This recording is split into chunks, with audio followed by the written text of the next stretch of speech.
Ako si Elmer. Ako'y lumaki sa bundok saan tahimik at tanging huni ng mga ibon lang ang iyong maririnig. Ang trabaho ng mga magulang ko ay nagtatanim ng palay at mais sa bukid. Hindi na rin ako nakapag-aral dahil sa hirap ng buhay. Kami ay dalawang magkakapatid. Pangalan ng kapatid ko ay si Erlin. Siya lang ang kinakapitan ng aming pamilya upang makaahon sa buhay. Dahil matalino si Erlin, siya na lang ang pinaaral ng aking mga magulang. Okay lang naman yun sa akin dahil naiintindihan ko naman ang kalagayan ng aming buhay. Pero ganun pa man, tumutulong pa rin ako sa aking mga magulang. Awang-awa na ako sa aking mga magulang dahil halos mawalan sila ng lakas sa katatrabaho sa bukid. Isipan kong magtrabaho sa bayan at sinubukan kong magpaalam kila inay at itay. Habang nakaupo sila sa sala, kinausap ko sila. Nay, tay, naisipan ko munang magtrabaho na lang muna ako sa bayan. Sagot ko kay Iday. Sigurado ka ba, anak? Sagot naman ni Itay. Opo, tay. Naawa na rin kasi ako sa inyo. Ilang. Sagot ko naman kay Itay. O sige, anak. Ikaw ang bahala. Malayo ang bayan dito sa atin. Kung dito ka sa kalsada dadaan. Sabi sa akin ni Itay. Dito na lang po ako dadaan sa may bundok. Total po, sa kabila na yan ay bayan na rin. Sabi ko naman kay Itay. Sige, anak. Ikaw ang bahala. Kinabukasan, lumuwas ako puntang bayan. Dito ako dumaan sa bundok. Dahil ako'y pagod, ako'y namahinga sa ilalim ng malaking puno. Habang ako'y namahinga, biglang may dumaan na matandang lalaki. Humingi siya sa akin ng tubig at pagkain at binigyan ko naman siya.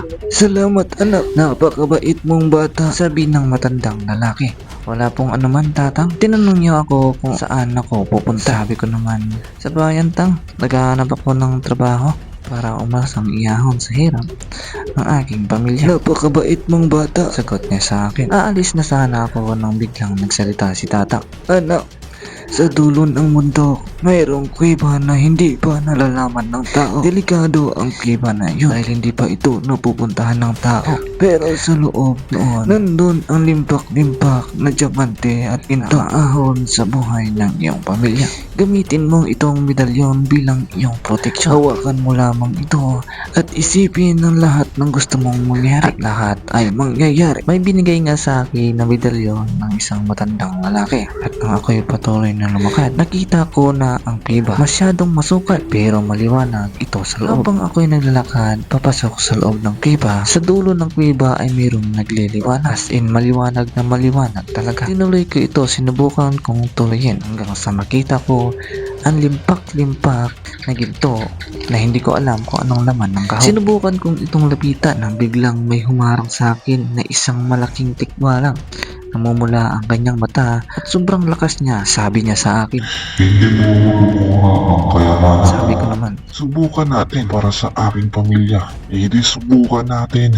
Kukunin ko ang kayamanan na yan para sa aking pamilya. matapang na aking sabi sa tikbalang. Hinawakan ko ang medalyon at inisip ko na maging isang napakalakas na nilalang at biglang sumugod ang tikbalang. Sige, subukan natin. At sumugod din ako. Ngunit isang suntok ko lamang. Wasak ang mukha ng tikbalang. Kinuha ko ang mga ginto kahon at puno ito ng mga diamante na kumikinang. Umuwi na ako sa aming bahay. Nakangiti ako at tuwang-tuwa. Biglang nakita ako ng kapatid ko. Ay kuya, ba't bumalik ka agad? Akala ko magtatrabaho ka sa bayan. Mayroon akong magandang balita sa inyo nila Itay at Inay. Siguradong hindi na tayo maghihirap. Sagot ko sa kapatid ko. Pagpasok ko sa loob, paupo sila inay at itay sa sala. Kinausap ko sila agad. Nilapag ko ang kahon sa may misa. Tay, hindi na tayo maghihirap. Nay, hindi na tayo maghihirap. Tuwang-tuwa ang aking mga magulang. At simula noon ay hindi na kami naghirap kapag tapos din ng pag-aaral ang aking kapatid.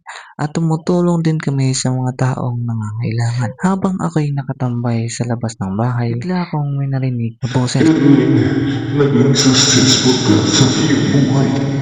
Sana huwag kang makalimot tulad sa iyong kapwa. Naway gamitin mo sa mabuti ang iyong kayamanan. Salamat po, Itang. Alam kong ikaw yan.